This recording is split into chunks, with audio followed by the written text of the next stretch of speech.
Prince of Persia, The Sands of Time, Assassin's Creed. Patrice Desilets has been talking about 15 years of AAA games, right? Patrice, welcome. Thank you for having me. Well, so that was your 15 years of AAA games, your panel, right?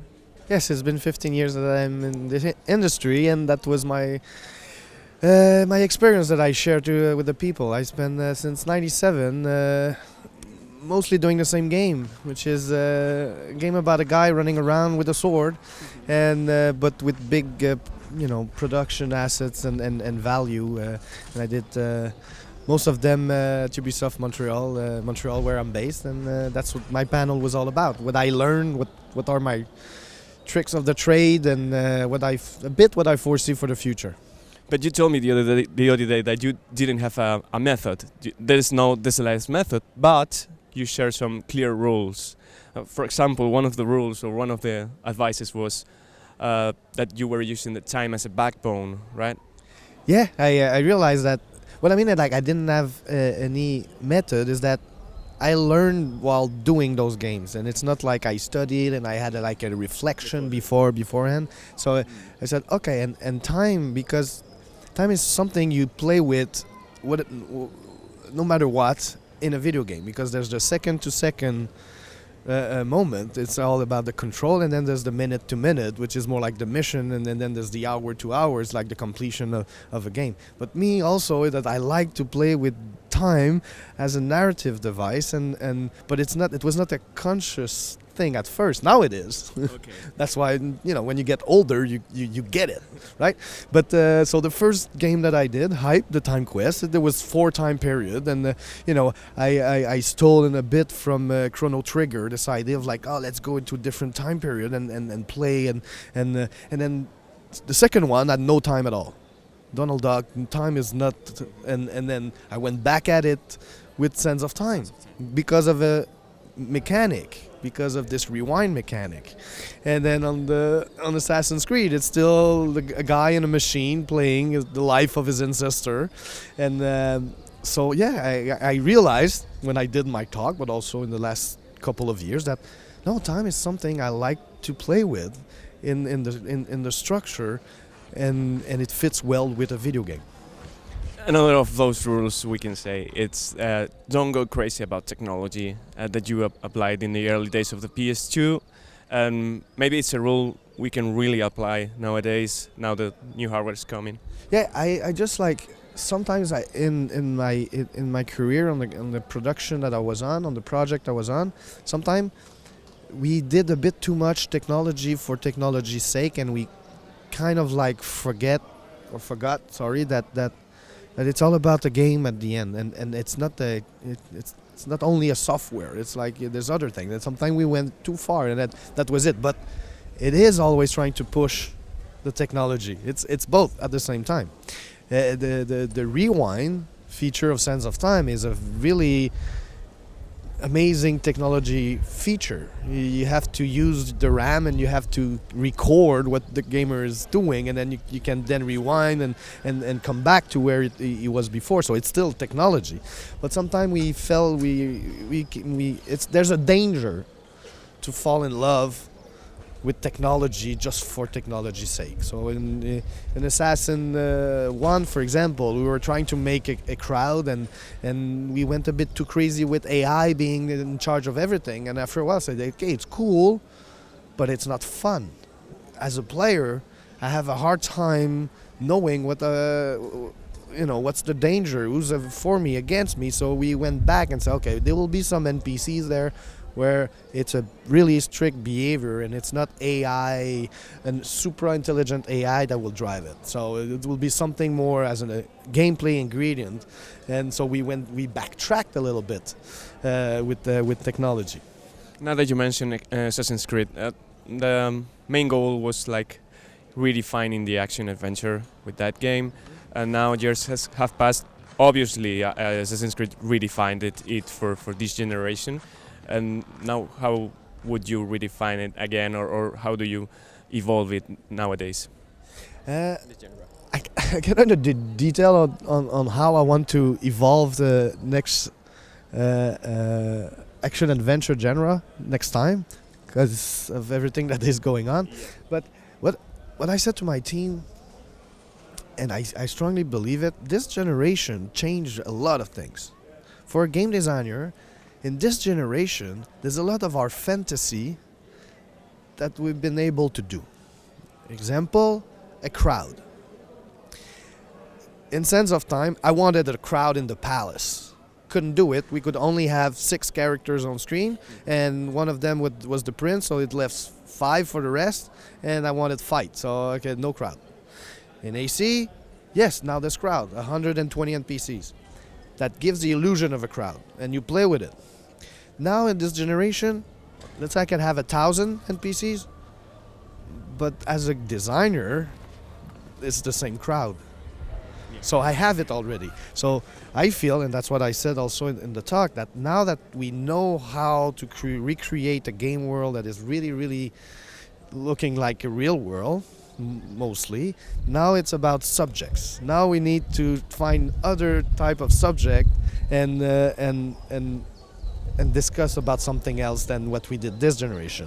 But the technical aspect of it all, we're kind of good already. That's how I see it. So when I say that it's been, we've done everything. We know how to make a character that go crazy in the crowd, but do ducks and cover like we never did before. We know how to put really cool camera effect. We know how to put emotion in the face of our NPCs. Everything has been done on that side. Now it's like, okay, so what are you saying now with all those tools? And this is where we're at, I feel. Okay, you just said you cannot talk about your maybe your view for next games or how to. But why do you think 1666 never came through before? And because you were 2 years in. Well, in the story of 1666 Amsterdam, what you have to understand is that I started working on it in June 2011 when I joined THQ Montreal, and I was alone. We needed to build a team. So the first 6 months was trying to build up a team. And then working on a prototype, to which we deliver in May of 2012.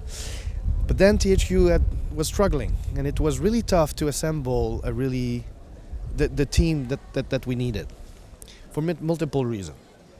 But because mostly of THQ people, like in Montreal, you have to know, there's so many studios, game studios. They're good. They're all making big games. So, as a talent, why would you go to THQ?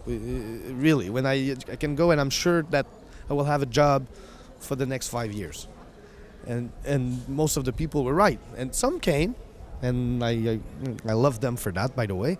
And but it was tough. And but then the momentum when UB bought it was going pretty well. It was coming back. The mojo was back, and I felt like, and then it didn't happen. I wish, that's why I said that, I'm fighting for it. I want it back. It belongs to me, and well, if I can have it back, you can have it. That's yeah. It was nice you said at the end of the panel that you wanted to get it back for you and for the players. Hell yeah! I mean, it was the next Assassin's Creed. And I say that in my humble opinion, but I'm paid to have those type of ideas and vision, and I did it in the past, and I felt that 1666 was the next big thing that I came up with, and I was starting to actually play it, and feeling it, and something to answer also about where was it a bit in the production is that the first year, yes, building up a team, building up a studio, but also trying to build up an IP.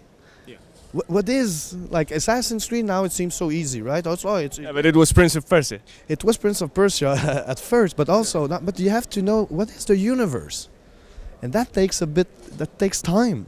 And 1666 is a flash at first, and then you dig, and it's okay. I need to make an IP out of that. And yes, there's a game, but is there and that's what I do now. Is there a universe to do multiple things?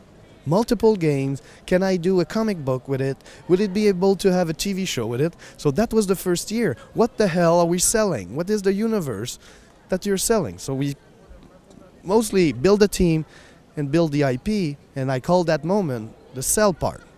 And now we were back into the play part, which is pre-production, and it was all about playing and finding all the mechanics, not giving an F about the IP and the story, just about the gameplay, and we were about nailing it down. And it was not easy because I was not making a little guy jumping around with swords, and I was not making a shooter. I was trying something different again to push the boundaries. And then the last portion would have been the telling part, the story part of that Amsterdam first game. And this is where we were. And then, I don't know, life put a bump in the road, but the road continues, and I'm in the middle of it, and I'm confident that at the end of that road, everybody will play 1666 Amsterdam, and that you'll enjoy it, because it's going to be, holy shit, again, he did something different, and yes, that's what I want. So the only thing we have about the game, the only thing you've shown is a Rembrandt painting, and you were trying like push the cultural value of the games, and we're here in Barcelona, an artistic city, cultural city. So that's the only clue we have right now. Yeah, it's the only clue. I mean, Rembrandt was still alive in 1666. He died in 1669, and so I took just like a one of his most famous painting, The Philosopher, and I put it there. Say yes, that's a bit what I was talking about, and so it's a good clue about what I'm doing next, but it's not a clue at all. But it is. We can't read into it. No, don't try too hard. Don't try too hard. But you'll see. You'll see when I'll get it back and I finish it. You'll see if I was just teasing or if it was. Then you will explain. Okay. Yeah. Closing one. Getting back to AC. Forgot to ask. Do you think they're milking it too much year over year? I mean, we have the pirate thing this year, and it's a FIFA now. Well, look. Honestly, I do have an opinion, but I don't think it's important really. It's their decision, it's their business model, and if they're happy with it, I guess they should, because people still love Assassin's Creed and they sell a lot of copies, so great for them. Thank you, Patrice, for your time. No problem, it's been a pleasure.